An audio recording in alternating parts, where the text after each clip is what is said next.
सहरिया जो फिल्म है झारखंड की बेटियों पर, झारखंड की बच्चियों पर केंद्रित है। झारखंड जो ह्यूमन ट्रैफिकिंग का एक हब बनकर उभरा है। हजारों हजार बच्चियां, हजारों हजार बच्चे हर वर्ष हमारे खेतों से, हमारे खलिहानों से गायब हो रहे हैं। तो सहरिया उन गायब बच्चों की, गायब बेटियों की कहानी है। जिनको पैसे का लालच हो गया, जो समाज में सिर्फ ये दिखावा करने के लिए आ रहे हैं। यहाँ के खुद इतने बड़े बड़े आदिवासी नेता लोग जो हैं, वो मैं कहना चाहूंगी कि वो लोग आदिवासी समाज के हित में क्या कर रहे हैं। सहरिया जरूर देखूंगा, लेकिन आपसे गुजारिश है, निकलिए सहरिया देखिए।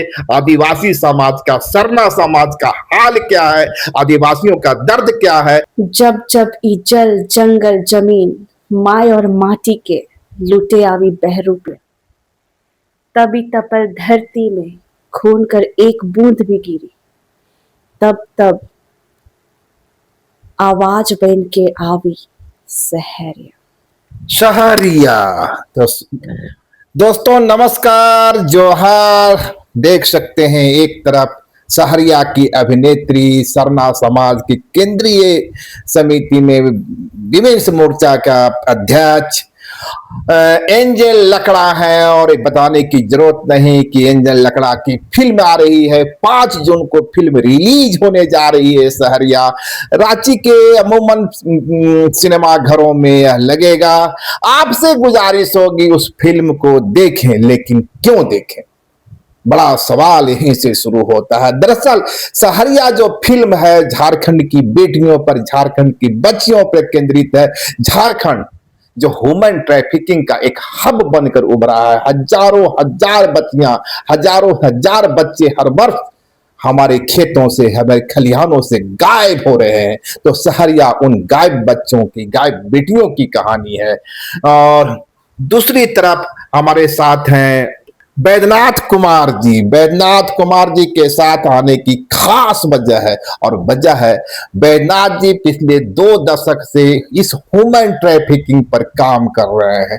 आपने पन्ना लाल की कहानी सुनी होगी, जो झारखंड में जब जब ह्यूमन ट्रैफिकिंग की चर्चा होती है तो पन्ना की कहानी लोगों के जेहन में आती है। उस कहानी को भी एक्सप्लोर करने वाले, सामने लाने बैद्यनाथ जी ही थे। और एक और दूसरी सूचना, अभी एंजल लकड़ा जी तो की फिल्म आ चुकी है, पहले भी कई फिल्में इनकी आ चुकी है। चर्चित नागपुरी फिल्म इंडस्ट्री की चर्चित अभिनेत्री रही है, लेकिन बैद्यनाथ जी पर भी फिल्म बनने वाली है। और एक खबर आपको दे दूं, 15 लाख रुपए इनको मिल चुके हैं, फिल्म भले ही नहीं आई है अभी। तो क्या है झारखंड में ह्यूमन ट्रैफिकिंग की क्या दशा है। और मैं इसलिए कह रहा हूं कि सहरिया फिल्म पूरी ह्यूमन ट्रैफिकिंग पर ही आधारित है। तो बहुत बेहद जरूरी है कि झारखंड के ह्यूमन ट्रैफिकिंग को समझा जाए, तब शायद आपको उस फिल्म को समझने में आसानी होगी। क्या है, पहले तो आपको जोहार दोनों को, आपको भी जोहार मैडम। फिल्म के बनाने के बीच, उसके पहले पर्दे तक लाने तक कितनी मेहनत होती है, कितनी मशक्कत होती है, वो तो एक अभिनेत्री समझते, निर्माता समझते। हम जैसे लोग तो 10 या 50 रुपया लेते हैं, घर से जाकर बैठ से आराम से सिनेमा देखते हैं। हमारे लिए इजी होता है फिल्म की आलोचना करना, फिल्म की प्रशंसा करना, दोनों हमारे लिए इजी होता है। लेकिन बड़ा कठिन होता है ह्यूमन ट्रैफिकिंग से लड़ना। झारखंड में क्या स्थिति है ह्यूमन ट्रैफिकिंग की? झारखंड में देखेंगे तो यहाँ के सैकड़ों, हजारों, हम बोलेंगे लाखों बच्चे लापता हैं। लेकिन ये समस्या किसकी है? लोगों को लगता है कि हम डेवलप फैमिली है, हमारा परिवार अच्छा खाने पीने वाला है, ये समस्या हमारे नहीं है। यहाँ गरीब आदिवासियों का ये समस्या है, तो उससे आदिवासी लड़े। लेकिन जितनी तेजी से ये बढ़ा, जितनी तेजी से इसने अपना पैर पसारा, हर दूसरे घर से आज एक बेटी गायब है। दर्शकों को एक छोटी सी सूचना दे दूं, जिस बैद्यनाथ जी से आप बात कर रहे हैं, 8 या 10 वर्ष में भी एक बाल मजदूर बनकर ही रांची पहुंचे थे। और बाल मजदूर से बाल मजदूरी के खिलाफ, ह्यूमन ट्रैफिकिंग के खिलाफ यह संघर्ष जो इनका 2 दशक करा, न जाने कितने इनाम मिले, कितने रिवार्ड मिले। लेकिन एक बड़े फिल्म निर्देशक होते हैं, क्या नाम है उनका? Daniel grey. डेनियल ग्रे आपने जरूर सुना होगा, कि फिल्म में रुचि है। उन्होंने इनसे संपर्क किया और इन्हें 25 लाख में शायद इनका कॉन्ट्रैक्ट किया। फिल्म कभी भी बन सकती है। तो ये है झारखंड में, अगर हम मानव तस्करी की बात करें तो ये गांव की, लोग समझते हैं कि गांव की समस्या है। और आप झारखंड के गांव में जाएंगे तो आप वहां देखेंगे कि मेल जो भी है, पुरुष है, वो नजर आते हैं और वो भी नशे में ग्रस्त है, लेकिन लड़कियां नजर नहीं आती है गाँव में। क्यों नहीं नजर आती है? जब हम एनजीओ के तहत काम कर रहे थे तो हम लोग गांव गांव जा रहे थे, तब मुझे पता चला। हम लोगों से पूछे कि दाई ये आपकी बेटी कहाँ गई? तो ये तो कमाई जाए है। कहाँ कमाई जाए? तो दिल्ली जाए। काले नहीं, वहाँ जाए है। अच्छा, कचिया भेजी? किन कचिया अलग का? कभी कचिया नहीं आया। तब हमको पता चला कि इसके पीछे पूरा प्लेसमेंट एजेंसी काम करता है, जो कि यहाँ की लड़कियों को काम कराने के बहाने दाई नौकरानी के नाम पे दिल्ली लेके गए और प्लेसमेंट के नाम पे वो अपना जेब भरते रहे। कभी पन्नालाल जो खुद 800 रुपया में नौकरी करने गया था, आज यह भी एक इंटरेस्टिंग पॉइंट है। पन्ना लाल की शुरुआत भी 800 रुपया के मासिक रुपये से होती है। उसके बाद पन्ना लाल की इतनी कहानियां हैं, करीबन करीबन 10,000 माना जाता है कि बच्चों को उसने ह्यूमन ट्रैफिकिंग किया। पन्ना लाल एक ऐसा शख्स था जो कि बोलता था कि झारखंड पुलिस की हिम्मत नहीं है कि वो मुझे अरेस्ट करे, लेकिन हम लोगों ने उसके पीछे पड़ा और झारखंड पुलिस के सहयोग से, और झारखंड पुलिस के कारण ही आज वह सलाखों के पीछे है। उसका पूरा परिवार सलाखों के पीछे है और सैकड़ों बच्चों को हम लोग उससे मुक्त कराए हैं। उसकी सैकड़ों प्लेसमेंट एजेंसियां बंद हुई है और आप देखेंगे कि उसको लेकर के मतलब प्लेसमेंट एजेंसी और मानव तस्करों में एक डर का और खौफ का माहौल पैदा हुआ है झारखंड पुलिस के नाम से। और पन्ना लाल का जो पूरा हिस्ट्री है उसका जो थोड़ा सा ब्रीफ करके। पन्ना लाल जो है सो खूंटी का एक छोटा सा गांव गन्ना लोहिया का रहने वाला है और वहां से वो कभी काम करने दिल्ली गया और दिल्ली में काम करते हुए उसने खुद प्लेसमेंट एजेंसी चलाया और प्लेसमेंट एजेंसी का वो उसने सरताज बन गया और करीब खूंटी, सिमडेगा, गुमला, चाईबासा, लोहरदगा के करीब 10,000 लड़कियों को उन्होंने देश ही नहीं विदेशों तक भेजा और उसके ऊपर कोई भी कार्रवाई नहीं होती थी, कोई भी एफआईआर नहीं दर्ज होता था। लेकिन जब हम लोगों ने इसको रिसर्च किया तब पता चला इसके पीछे पन्ना लाल है और तब हम लोगों ने झारखंड पुलिस के सहयोग से उसके ऊपर प्राथमिकी दर्ज कराया और वो जेल गया है। उसकी प्रॉपर्टी आज देखेंगे तो 800 करोड़ से ज्यादा की प्रॉपर्टी है, जिसको कि झारखंड की ईडी ने उसको अटैच किया है और उससे जब्त किया है। अमूमन झारखंड में हर वर्ष कितने बच्चियां गुम होती हैं? अगर एक डाटा की बात करें हम लोग तो 10,000 से ज्यादा बच्ची प्रति ईयर्स गायब होती है और उसमें से मुश्किल से 2-3 हजार ही मिल पाती है। अधिकांश बच्चियां नहीं मिल पा रही है। गुमशुदा। आप आज हर दिन न्यूज देख रहे हैं, आप भी हर दिन समाचार पत्रों में देख रहे हैं, हर दूसरे दिन 2 बच्चों की लापता होने की घटना आपके सामने आ रहा है। अगर आप अपने बच्चों को सुरक्षा चाहते हैं तो आप ये फिल्म जो सहरिया दिखाया है कि आप अगर अपने बच्चों को अधिकार की बात करना चाहते हैं, उसको सुरक्षित करना चाहते हैं, ये सहरिया फिल्म को देखें और अपने बच्चों को जरूर सुरक्षित। सहरिया फिल्म पर आऊंगा। लोगों की उत्सुकता इस बात में है कि एंजल की उपेक्षा क्यों हो रही? भाई मैं उपेक्षा नहीं कर रहा हूँ। कहानी का जो मूल मकसद है, जो कहानी की पटकथा का मूल भावना है, उसकी आत्मा है, वह है हमारे झारखंड से, हमारे खेतों से, हमारे खलिहानों से, हमारे गलियों से गुम होते बच्चे और गुम होती बेटियां। यही सहरिया की कहानी है। तो उसके एंजल जी से पास जाऊं उसके पहले थोड़ा सा 8 वर्ष की उम्र में आप झारखंड 9 वर्ष की उम्र में पहुंचे थे। कैसी आपकी जर्नी कैसी रही?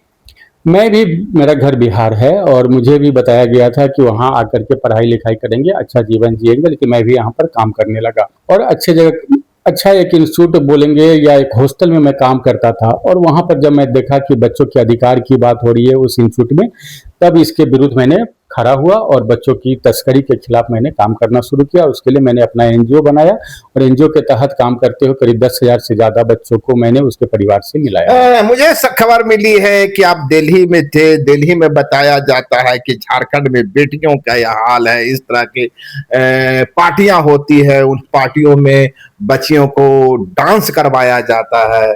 शायद उसका पन्ना लाल ही आयोजक होते थे। दिल्ली में लड़कियों का एक मेला लगाया जाता था। अच्छा। वहां लड़कियों की खरीद बिक्री की जाती थी और ये सूचना हम लोग को 2010 में मिला। उस समय हम लोगों ने झारखंड वुमेन कमीशन को इसकी पूरी वीडियो उपलब्ध कराया और झारखंड सीआईडी के साथ हम लोग 2012 में गए और ऐसे मेले पे हम लोगों ने रेड किया और करीब 120 बच्चों को वहां से बरामद किया। तो आप देखेंगे दिल्ली के लोग एक वक्त था कि बोलते थे कि हम बिजली जलाएंगे झारखंड की, स्टील हमारे यहाँ है तो हम थाली में खाना खाएंगे झारखंड के, और उसको धोने के लिए नौकरानी भी रखेंगे झारखंड। झारखंड की यही यही वो मर्म स्थल है, वही वो पीड़ा है। ऐसी पीड़ा का बयान है सहरिया। अब आते हैं एंजल जी के। एंजल जी, इस फिल्म की निचोड़ तो लगता है, जहां तक मैंने फिल्म देखी नहीं है, अभी तो रिलीज भी नहीं हुई है, ये बिल्कुल हमारी बेटियों की कहानी है। बिल्कुल बिल्कुल। अभी देखा जाए तो आए दिन रोज बच्चियां गायब हो रही है और मतलब इतनी तेजी से ये चीज बढ़ता जा रहा है। हम लोगों ने तो ये फिल्म में एक छोटी सी झलक दिखाने की कोशिश की है, लेकिन मैं अगर रियल हीरो मानती हूँ तो चाइल्ड राइट फाउंडेशन के जो डायरेक्टर हैं बैद्यनाथ सर जी, तो इन्होंने तो रियल लाइफ में इतनी चीजें की, इतनी बच्चियों को उनके परिवार से मिलाया, वो बहुत ही सराहनीय है। और मैं कहना चाहूंगी कि जितने भी लोग देख रहे हैं, इनकी काबिलियत को जानना बहुत जरूरी है। ये पीछे आप देख सकते हैं कि इनको जितने नेशनल इंटरनेशनल अवार्ड्स मिले और फिर जितनी चीजें, जितनी काम इन्होंने की है, और ऑब्वियस सी बात है बात उन्हीं की होती है जिनमें कोई बात होती है। तो सर से मैं बहुत ज्यादा प्रभावित हूँ, इंस्पिरेशन मिलती है इनसे। और मैं कहना चाहूंगी कि रियल लाइफ एक्टर जो होते हैं वो उस चीज को फील करते हैं, लेकिन रियल लाइफ जो मतलब रियल लाइफ हीरो जो होते हैं वो ऑलरेडी उस चीज को जी रहे हैं, देख रहे हैं कि कितने लोगों के बीच में, मतलब कितने लोगों के साथ कितनी परेशानियां, कितने प्रॉब्लम्स हैं। इतने प्रॉब्लम्स और इतनी कठिनाइयां को झेलते हुए ये अपनी जान की परवाह ना करते हुए भी हमारी झारखंड की बेटियां, बच्चियों को बचाने के लिए आगे आ रहे हैं। मैं आता हूं पैनाथ जी, कई बार इस ह्यूमन ट्रैफिकिंग में अपनी बच्चियों को बचाने के चक्कर में जिंदगी पर आफत आती है, आपको भी इस तरह की धमकियां मिलती है? बहुत बार धमकियां मिली है, बहुत बार हमले हुए हैं, अभी भी जेल से पन्नालाल का धमकी मिल ही रहा है। जेल से पन्नालाल की धमकी मिल रहा है। तो इसमें बड़े बड़े गैंग होते हैं जो कि इसको मानव तस्करी को क्राइम का बास्केट बोला जाता है। कई लोग हमें कहते हैं कि पन्नालाल जैसे लोग तो मोहरे होते हैं, इसके पीछे किरदार कुछ दूसरे होते हैं। हमारे देश में एक कहावत है कि किसी भी चीज को चलाने के लिए बगैर पॉलिटिशियन का कोई भी अवैध धंधा नहीं चलता है। तो पन्नालाल के ऊपर बड़े बड़े पॉलिटिशियन का हाथ था और वो उस पॉलिटिशियन के दम पर ही उसने इतना बड़ा साम्राज्य खड़ा कर चुका था। लेकिन अच्छा हुआ कि झारखंड पुलिस के सहयोग से हम लोग उसको साम्राज्य को ध्वस्त कर पाए। ये जो आता है कि ह्यूमन ट्रैफिकिंग, ये जो पॉलिटिशियन होते हैं और राजनेता, खासकर जो ट्राइबल कम्युनिटी से आने वाले राजनेता होते हैं, वो सब दूध के धुले तो नहीं होते हैं, उसमें भी जिनको मैं कहना चाहूंगी, जिनको सत्ते का लालच हो गया, जिनको पैसे का लालच हो गया, जो समाज में सिर्फ ये दिखावा करने के लिए आ रहे हैं। यहाँ के खुद इतने बड़े बड़े आदिवासी नेता लोग जो हैं, वो मैं कहना चाहूंगी कि वो लोग आदिवासी समाज के हित में क्या कर रहे हैं। तो ये पलायन जो चल रही है, चाइल्ड ट्रैफिकिंग जो चल रही है, इन सब चीजों के लिए मैं बार बार कहती हूँ कि मतलब आदिवासी समाज में जितनी प्रॉब्लम्स आ रही है, उसके लिए जब कानून व्यवस्था अगर मजबूत हो जाए, हम अगर सत्ता पे किसी को बिठा रहे हैं तो क्यों बिठा रहे हैं? ताकि वो आदिवासी के हक अधिकार के लिए काम करेंगे, उनके हित में काम करेंगे। लेकिन सत्ता में बैठने के बाद तो कोई मतलब जनता के तरफ पलट के भी नहीं देखता। मैं कह रहा था कि फिल्म में इसकी भी कुछ चर्चा है, इन करप्ट नेताओं। ये फिल्म थोड़ी राजनीति से परे है। करप्ट नेता वाली जो सीन दिखाई, इससे आप बिफोर फिल्म शेयरिंग में देखे होंगे, ठीक है, और ये सारी चीजें उसमें थी। लेकिन ये वाली जो फिल्म है, ये मतलब प्रॉपर जल जंगल जमीन से रिलेटेड, बेटियां को कैसे उठाया जा रहा है, कैसे चाइल्ड ट्रैफिकिंग, ह्यूमन ट्रैफिकिंग हो रहा है, तो इन सब चीजों पे ये आधारित। खाटी झारखंडी समस्याओं के फील है, वो जो आदिवासी समाज की पहचान है, जल जंगल जमीन, और उसका जो दर्द है, विस्थापन, गरीबी, फटेहाली, भूखमरी, उसी की कहानी है सहरिया। अभी जैसे रियल लाइफ में भी पन्ना की बात हो रही है, तो वैसे रियल लाइफ में आ जाए तो तिवारी की बात होगी।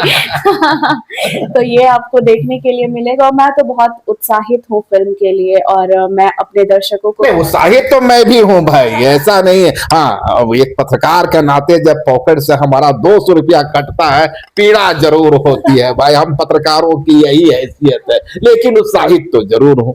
तो मैं कहना चाहूंगी कि जरूर आकर के देखें, और ये बहुत रिलेटेबल है, और आए दिन गांव में जितनी घटनाएं हो रही हैं आप रिलेट कर पाएंगे, आदिवासी समाज से कनेक्ट कर पाएंगे, और इस फिल्म में देखने के लिए बहुत चीजें हैं। एक चीज छूटती नजर आ रही है मुझे, जैसा कि मैंने कहा कि एंजन लकड़ा केंद्रीय सरना समिति की महिला मोर्चा की अध्यक्ष हैं, तो सरना समाज की जो चिंताएं हैं, सरना समाज की जो दुश्वारियां हैं, उनकी जो परेशानियां हैं, उनकी जिंदगी की जो बेदर्दियां हैं, इस फिल्म में आई है या नहीं?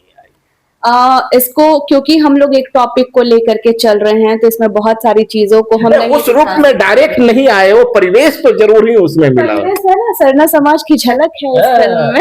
एक मुझे जानकारी मिली दे बैजनाथ जी कि इनकी जो एंट्री होती है फिल्म में ना, वो सरना वजन से होती है, इस चीज को छिपा रही थी।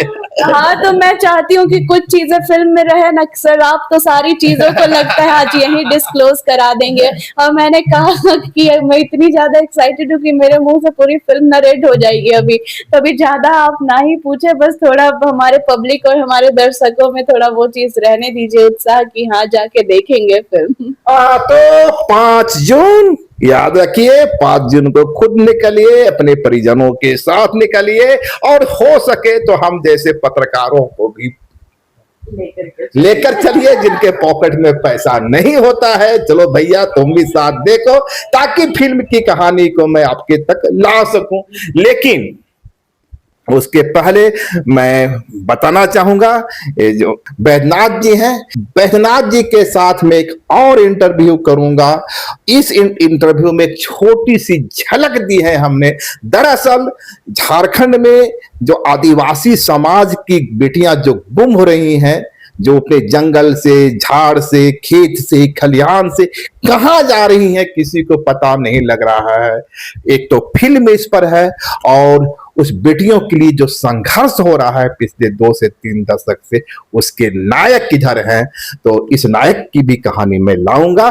फिलहाल आप दोनों अपने दर्शकों को इस वादे के साथ मैं छोड़े जा रहा हूं कि यदि पॉकेट ने इजाजत दिया तो सहरिया जरूर देखूंगा। लेकिन आपसे गुजारिश है, निकलिए, सहरिया देखिए, आदिवासी समाज का, सरना समाज का हाल क्या है, आदिवासियों का दर्द क्या है, उनका विस्थापन, उनका खेती, उनकी जमीन की समस्या क्या है, कहां वो अटका हुआ समाज है। चलिए निकलिए और देखिए। जी बिल्कुल, और आप लोगों से गुजारिश रहेगी कि 5 जून याद रखिएगा, डेट 5 जून, आप लोग आइए और मैं आप लोगों से वही मिलूंगी जिस थिएटर में आप रहेंगे। तो पहले पर्दे की नायिका भी मिलेंगी वहां, और जो रियल लाइफ में ये जो ह्यूमन ट्रैफिकिंग के खिलाफ संघर्ष का, ये भी आपको उसी दरवाजे पर खड़ा नजर आएंगे, और संभव हुआ तो मैं भी वही नजर आऊंगा। शुक्रिया, नमस्कार, जोहार। लाइव लगातार के वीडियो को लाइक करें, सब्सक्राइब करें और बेल आइकॉन को दबाना न भूलें।